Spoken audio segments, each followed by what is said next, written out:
Hey yo, hey yo, hey yo! It's your boy, I'm back again, the Fresh Prince of Zamunda. Woo! Now I need to start that again. God damn. Hey yo, I said hey yo, hey yo! Woo! It's your boy, the Fresh Prince of Zamunda. Back with another banger. You get me? It's reaction times. You know what we do? We out here, we enjoying life. So I got my subscribers and I got my my followers on Instagram to send me videos. They appear random for me and my producer, top producer King. I'm saying give him a round of applause. He's been doing a top job, man. Top job. But yeah, so the video is gonna come so random. I don't even know what's happening. I want you lot to like, subscribe, show me some love. You know what I'm saying? Make this channel get the support it needs. You know what I'm saying? We're gonna get big and we're gonna get that plaque soon. Anyway, as we proceed to give you what you need. You've already seen the thumbnail, you've already seen the title. You know what I'm watching, so let me see what I'm watching. See a white gazer, see what he's capitating a little breezer.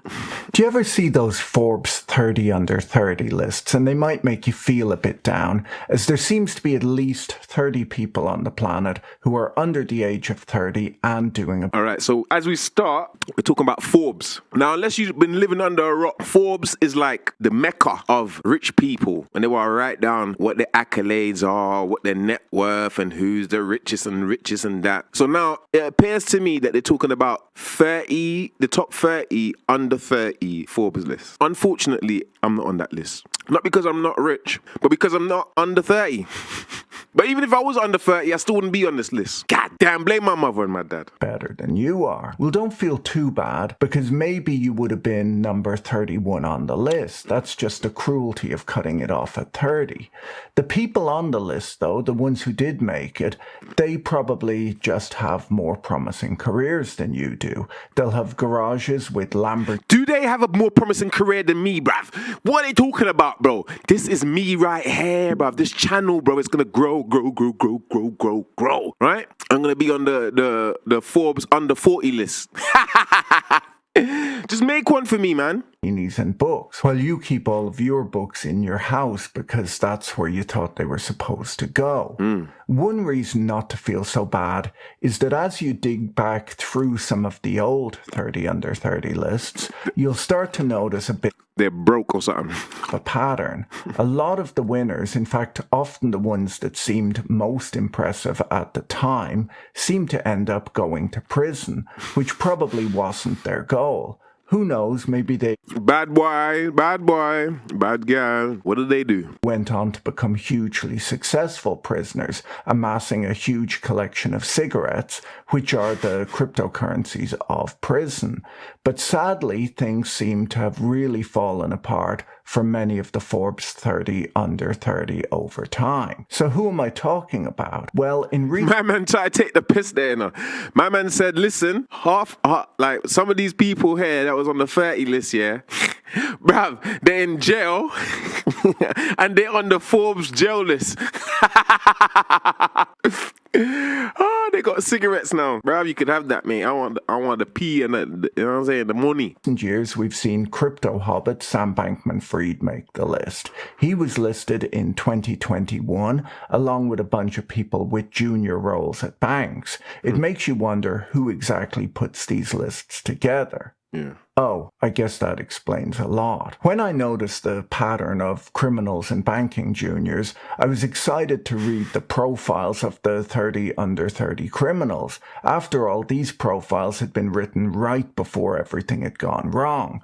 But that's just not how things are done. Wait, there's a 30 under 30 criminal list? Bruh, someone send that to me. I wouldn't mind reacting to that if I want to see that shit. Forbes, they have a Winston Smith type working there whose job it is to rewrite the old profiles, keeping them up to date. The Sam Bankman-Fried profile has since been updated to include the fact that he lost all of his own money and gambled away his customers' money. I really feel it would have been much better if they'd preserved the original piece. There are still some artifacts to be found, though. The update work has been sloppy. The current profile says that he can't live without Slack. He did, after all, love the auto-delete message feature.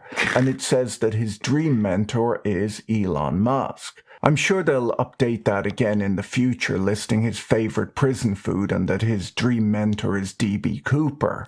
I don't know, though. I don't want to be all negative about this. Just because Sam's going to prison doesn't mean that he won't achieve success from there. That's right. He can still hold on to many of his old goals. Maybe once he settles in, he'll do everything he can to get all of the prison cigarettes. Bro, does this bro sound jealous to you? Like, he sounds bad jealous, bro. Why just, bro, go fix your little ball patch in Turkey and leave the little youths them alone, man. And then give them away to the prisoners in the greatest need. That's sort of a worthy goal, I guess. I don't know. So what other notable 30 under 30 alumni do we have? Well, on the 2012 list, there's a similar list of junior bankers and Martin Shkreli, the pharma bro. Prison had to be tough for a guy like Shkreli with such a punchable face. If you remember, the court struggled after his arrest to find a jury for his case because they couldn't find 12 people in the entire United States who didn't hate him. Bro, this guy is done in them dance, bro. Like, leave them alone, bro. This is molestation, bro. Leave them, bro. Man can't even defend himself. Man said they couldn't even find jurors to try his case because everyone hated him. It's like, it would have been unfair. That is hated, boy. Some prospective jurors just saw a photo of him and said they didn't like the look of him. The 30 under 30 list, though, it's got quite a pattern. One criminal, and then a bunch of junior bankers who do the coffee run at Credit Suisse.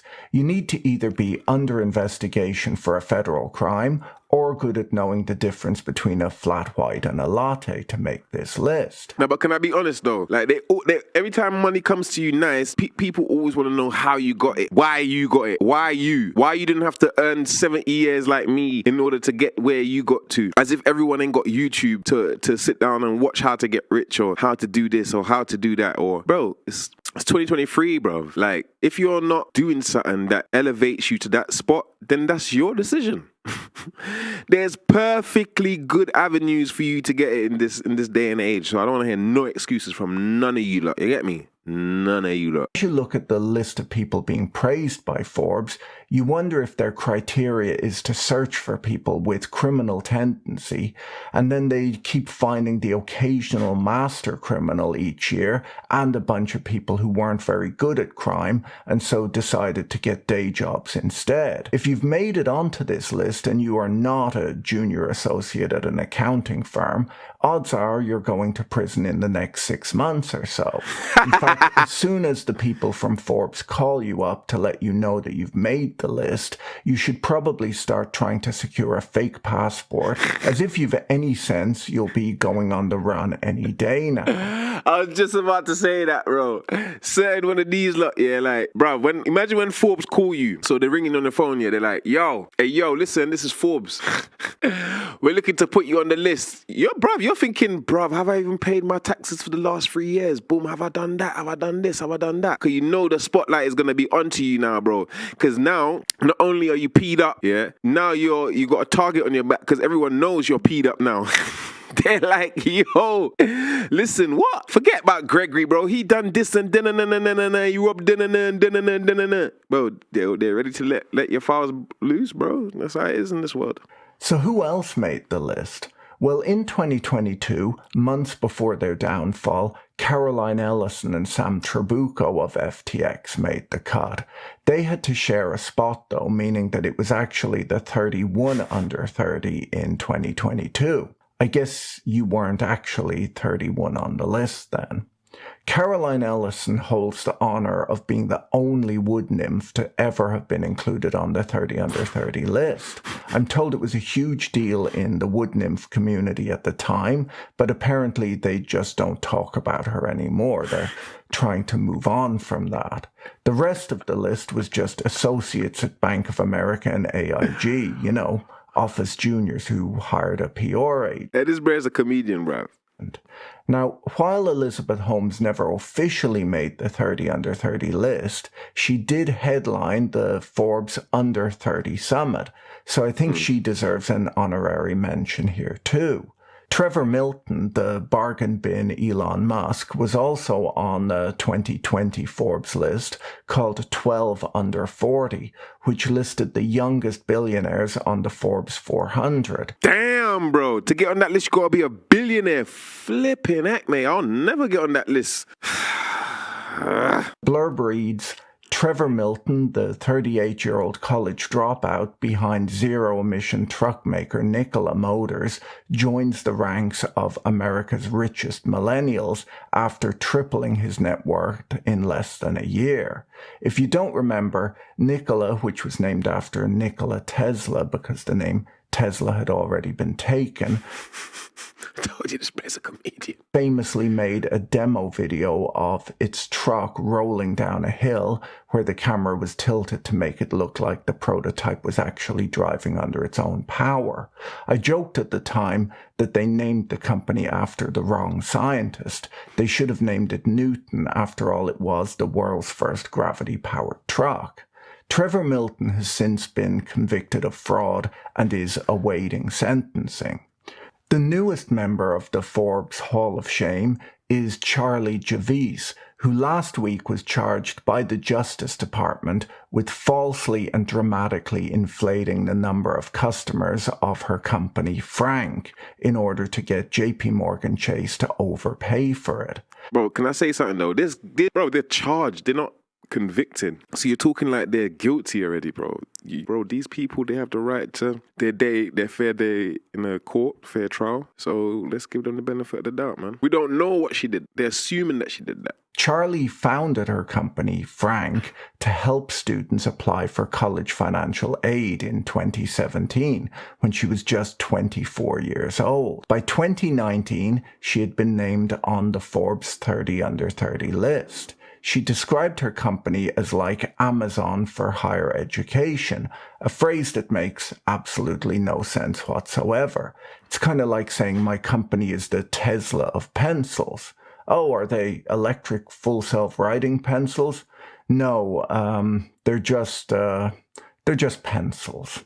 Javice described herself as relentlessly upbeat in a podcast interview last year, saying, there were definitely times where I painted a rosier picture than things truly were. Bro, who don't do that, bro? I've seen a lot of balance sheets and business plans, bro. That's what you do. You embellish your stuff. It's like everyone embellishes their CV in 2023. Everyone. If you don't embellish it, what are you doing? Like, yo. And that, it turns out, was true. In 2021, JP Morgan bought her company for $175 million as part of its Chase retail banking division, with the aim of getting access to younger customers. Problems emerged almost immediately after the deal closed, when JP Morgan noticed that the delivery and open rates for its emails to Frank customers were far, far lower than expected. They launched an investigation and uncovered what U.S. authorities now allege was a months-long scheme to fabricate user data. According to the lawsuit, Frank only had about 300,000 clients and fabricated data to show a much larger customer base. Javice is alleged to have enlisted a data scientist to make up a few million customers, which I guess can be described as painting a rosier picture than... These people are they think they're so smart, but they're so stupid, bruv. Bruv, do you know you could have just paid someone to give you, like, access to their database, bro? How much did you sell the company for, bro? You just risk going jail when you could have just paid someone to get that database, bro. It's stupid, bro. Truly were. The employee who was asked to create the false records allegedly told her, I don't want to do anything illegal, to which Javice allegedly responded, we don't want to end up in orange jumpsuits. Come on now, Charlie, you've got a plan a little bit better. Look at your CV. Exactly. He probably embellished on his CV. Literally, you can't make this up, bro. I'm telling you, bruv.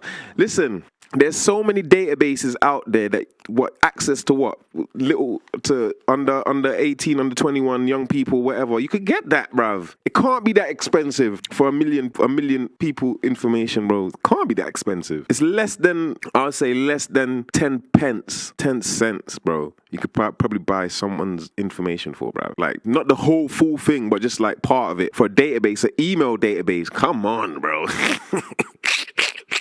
You could have made a money. You could have made a flip there, man. Not a junior associate at an accounting firm. The minute Forbes called you, you should have booked a flight to a country that doesn't have an extradition treaty with the United States. It's not hard, Charlie. The signals are very clear. That's what I say. The magazine curse is not a new idea either. A group of finance professors from the University of Richmond in Virginia wrote a paper in 2007 on this very topic, entitled Are Cover Stories Effective Contrarian Indicators?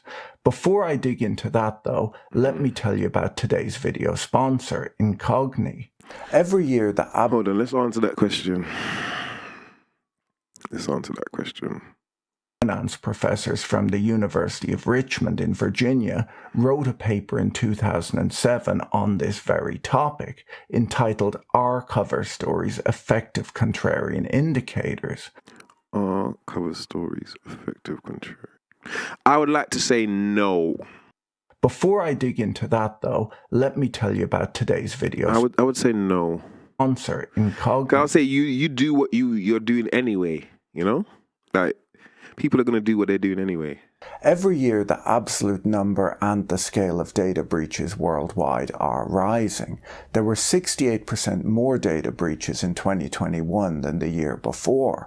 Once your personal data gets out there, the likelihood of it being sold on by data brokers is constantly increasing too. That's what I'm saying, bro. That's what I'm trying to say, bruv. If man sold it for 150 million, bro, how much money could you just set aside and say, let me just buy a bunch, like what? You already had 300,000, so let's what, 1.7 million more? Come on, bro, man. That's not that expensive. Data brokers aggregate your personal information, including your name, social security number, login details, location, online activity, and much more. They then sell this data to whoever will pay, which may be businesses wishing to market to you, but once your data's out there, it can fall into the hands of criminals too. The good news is that you have the right to protect your privacy by requesting data brokers to delete the information they store on you. The bad news is that it would take you years to do it manually. And that's so stupid, because by the time you've already done that, you've already signed another release on your information. Every time you say accept, you don't even read it, just accept. What do you think you're doing, bro?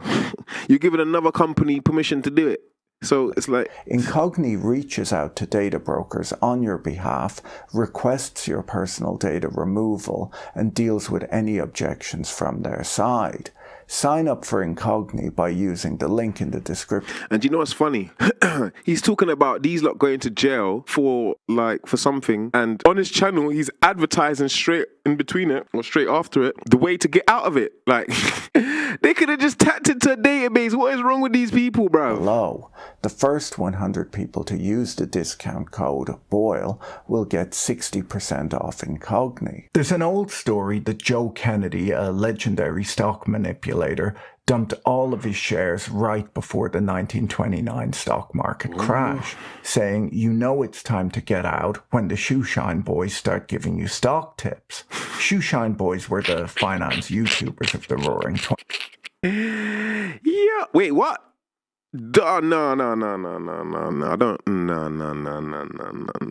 Hey, if you agree with stock tips, if you agree with that, or you disagree with that, put that into the comment section, bruv. I personally don't agree with that, because man trying to say like man on YouTube and that, and people that like day traders, like there's just the stigmatism towards day traders, bro. Just because 99% or whatever people lose, bro. But 99% of people are dumb, bro. You know what I'm trying to say? They don't do the research that they need to do on something that they're just jumping straight into. So how can you blame the thing in general, bro? It's like, it's mad, bruv. It's just got a bad name, bro. Man said like So I'm a shoe shine boy now because man giving you investment advice, bruv. Shoe shine boys were the finance YouTubers of the Roaring '20s. The 2007 academic paper This man's disrespectful, bruv. suggests that the modern-day contrarian equivalent is magazine covers. The professors looked at 549 cover stories from 3 business magazines, Business Week, Forbes, and Fortune, over a 20-year period. They then went on to analyse how the shares of the featured companies had fared in the 500 days before and the 500 days after the publication date. This is because companies made the cover of these publications for both good and bad reasons. You probably won't be that surprised to hear that the companies that received the most positive coverage in the run-up to the publication date were top performers, having on average outperformed the stock market by 43% before making the cover. The companies that received negative magazine coverage were ones that had, on average, underperformed the stock market by 35% before making the cover. Wait, what? Let me just go back over that because we're not trying to miss out any information there. But at the same time, I don't like to stop the video in the middle of half and just don't get half of the point what he's trying to say. But I need to will get 60% off. Let me lock in. There's an old story that Joe Kennedy, a legendary stock manipulator, dumped all of his shares right before the 1929 stock market crash, saying, you know it's time to get out when the shoeshine boys start giving you stock tips. Shoeshine boys were the finance YouTubers of the Roaring '20s. The 2007 academic paper suggests that the modern-day contrarian equivalent is magazine covers. The professors looked at 549 cover stories from 3 business magazines, Business Week, Forbes, and Fortune, over a 20-year period.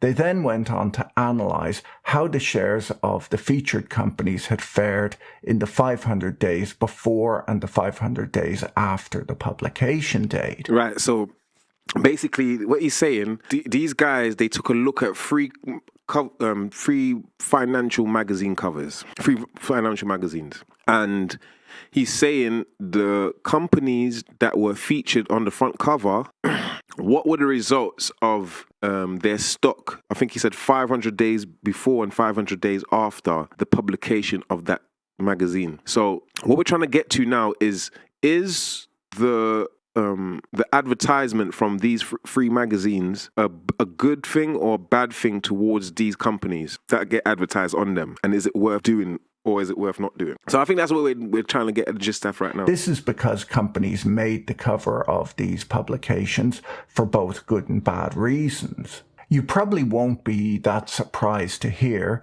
that the companies that received the most positive coverage in the run-up to the publication date were top performers, having on average outperformed the stock market by 43% before making the cover.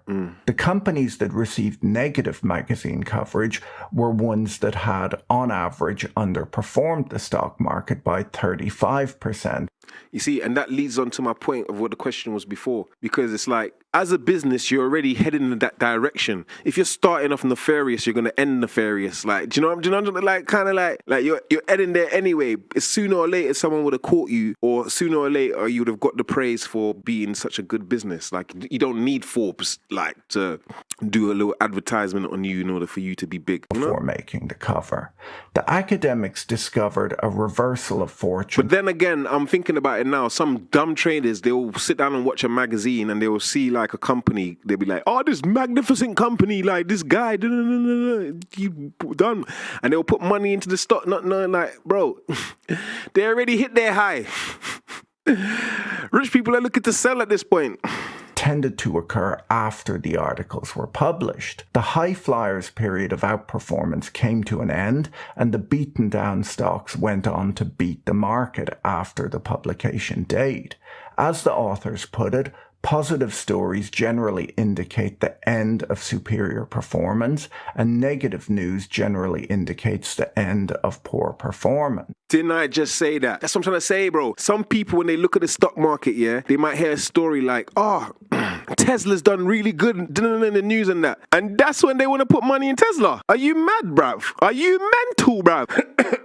Are you mental, bro? That would be like me saying, bro, I just hit this gal, yeah. I gave her the good oodie ood. You get me? And the thing was nice. And that's when you want to go and chat to her. That's when you're supposed to run for the cover. Cause I already done go over them, that's her. You know what I'm trying to say? Well, you have to find another thing to be like, rah. Yeah, and hit it when she's not, you know them girl that you don't think is super piff, but then one guy just goes with her, and then after a little while you're like, oh, actually she's alright, you know. Like it's only when he was there that's when you're now like, oh, actually, you know what, and kind of fix her up a little bit, have her running and that, doing exercise and that, dressing nice, and I'm like, okay, oh, I didn't even, he caught a nice one. I see what he saw in her.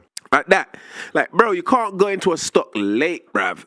Like, bruv, send me some money, bruv, because I just saved you, man, bare P, bro. Because I know much man them out there that do that, you know. They just see bare green things on the stocks and they're like, yeah, do you know what? I'm going to ride the wave. Are you mental, bruv? Are you mental? Listen, rich people sell when poor people are ready to buy, and rich people buy when poor people are ready to sell. Message. The research shows that investing based on media enthusiasm can be destructive to your wealth. The magazine cover indicator isn't new. It was first published more than 35 years ago by Paul McCrae Montgomery, an American fund manager. His analysis of every Time magazine cover since 1923 led him to state that whenever a periodical has a cover story, it's been significant 85% of the time. When I worked for Victor Niederhofer, I helped with some of the research that went into his book, Practical Speculations. I'll put a link to that book in the video description. One of the studies that went into the book was an analysis on Time magazine's Person of the Year award. Victor found the award to be a hubristic curse, pointing out that the award had gone to companies or CEOs on 6 occasions, and the winning company's stock went on to deliver an average decline of 10% over the next 2 years versus an average gain of 20%. Bro, you can't blame the company for that, bro. Like, you can't, bro. Like, I'm doing good as a company, right? And we've worked hard. My stock is at $100. Then you come with your big magazine and try to burst off my ting, yeah? So now everyone's buying into my stock. Yeah, my stock is now, let's say, $200 now for a stock. Now, as someone that invested in the stock early, at like, let's say 50 to 100 per share before the story went out, am I supposed to stay with the stock when I've just doubled my money? Think about it. Would you stay in the stock after your money's doubled, bro? After the crowd's jumped in? You know how fickle they are. They could just jump out anytime. So you've just doubled your money. Are you not going to jump out? Or, like, do you get what I'm trying to say? That's why it happens, bro. Like, people short companies for reasons, bro. It's called the stock market for a reason, bruv. It's a market. Percent for the S&P 500 for the same 2-year period. He similarly found that companies who had the naming rights to the world's tallest building tended to underperform the stock market in both 1, 3, and 5-year periods after the building was completed. And in a study that might have warned you about FTX, Victor found that companies that paid for the naming rights of sports stadiums also underperformed. Depends. Business Week was... It depends. If you're like Barclays, it's not going to make a difference. You call it the Barclays Center. Like, do you know what I'm trying to say? No one cares about that. No one. Because everyone knows what Barclays is. So it's just be like, yeah, Barclays is just spending money that it should be spending on playgrounds for kids and that, whatever. But if you're a brand new company that's trying to project yourself out, then yeah, that might be a good idea to name the stadium after that. You might have a different result. But it's never those companies that do it. It's always big companies that do it. So this is why it happened. I should just be a final... Anyway. A magazine that was first published in September 1929, just weeks before the stock market crashed. Simple It was stuff. bought out by Bloomberg in 2009. Business Week had such a terrible history of wrong calls that sell when Business Week's cover says buy became a Wall Street maxim. They famously proclaimed the death of equities in 1979 and announced the dawning of the internet age in December 1999. They put Jeffrey Skilling, the CEO of Enron, on the cover in February 2001, praising Enron's Hey, R.I.P. Enron, man. strict risk management controls. Months later, Skilling resigned for personal reasons, and Enron imploded in the biggest bankruptcy in corporate history at the time. Skilling was eventually sentenced to 24 years in prison. Should be out As the soon. economist Paul Krugman famously put it, whom the gods would destroy, they first put on the cover of Business Week. Now, the rule doesn't just apply in the world of business. The Sports Illustrated cover jinx is an urban legend that states that individuals or teams who appear on the cover of the Sports Illustrated magazine will subsequently be jinxed. An explanation for the Sports Illustrated jinx is that athletes are generally featured on the cover after an exceptionally good performance, which might be an outlier compared with their usual level of playing. After this exceptional performance, there is essentially nowhere to go but down. Exactly. The statistician Francis Galton, while trying to explain data that showed the offspring of tall parents were on the average not as tall as their parents, and the offspring of short parents were on the average not as short as their parents. Bro, is this bro, is he preaching and teaching now? Before he was comedian, now he's preaching and teaching. Bro, make up your mind. Described this effect as regression to mediocrity, which was later renamed regression toward the mean.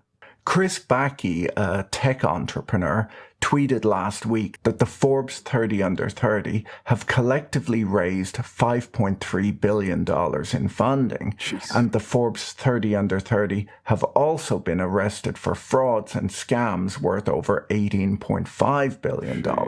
An incredible track record. Do you know what's actually mad? If you knew this stat and you work at Forbes, you could actually be you could be loaded. The first number comes from Forbes. I'm not advising anyone to inside trade. Yeah, but The second is Backey's own calculation, but you get the idea. As a group, they have frauded 3.5 times the amount of money that they've raised in funding, which is an impressive level of fraud. You have to give it to them. They're dedicated to their craft. The line between innovator and fraudster seems to have become alarmingly thin. Look, if you work at a bank and the junior associate who does your coffee run has made it onto this list, there's a really good chance that they've taken your coffee money and that they're not coming back with the coffee. I'm sorry, but this list is a huge red flag that you should have spotted.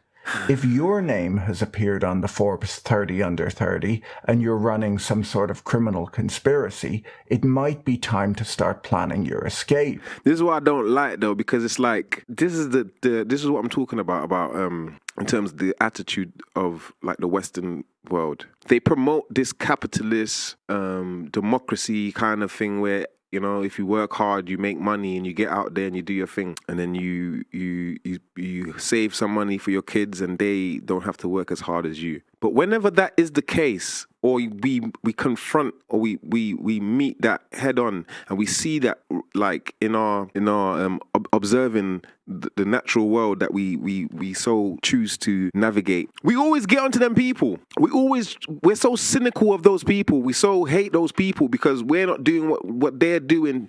Like none of us really like getting up at 5 o'clock, 4 o'clock in the morning, going to sleep at 1 o'clock in the morning in order to do things that very successful people do, which is very like it's weird for me, bro. It's literally weird for me. Like even this guy, like, bro, it's so now it's like a thing where I shouldn't be trying to become successful and wealthy before I'm 30 because it's either I'm going to be labeled a criminal or I'm doing something nefarious. You know what I'm trying to say? It's these bitter old people, bro. Bitter, bro. The clock is ticking. On the other hand, if you made it onto the list and you're a junior at an accounting firm who hired a publicist to get this done, congratulations, but you really shouldn't be watching this video. I think you know better than anyone that the coffee is not going to make itself. If you enjoyed this video, you should watch my video on why people trust fraudsters next. Don't forget to check out our video sponsor Incogni using the link in the description. Yeah, I think that's it, innit? Yeah, so what do you lot think? You know I like my financial news and information, so whoever send that to me, bless up to you, bless up to you. So you can send me any video, man. I like all types, man. I'm not just stagnant in one type of stuff. So you're gonna really enjoy my channel. Yeah, click the like, click the subscribe, and put in the comments how much you like King for his amazing editing. And yeah, bruv, peace.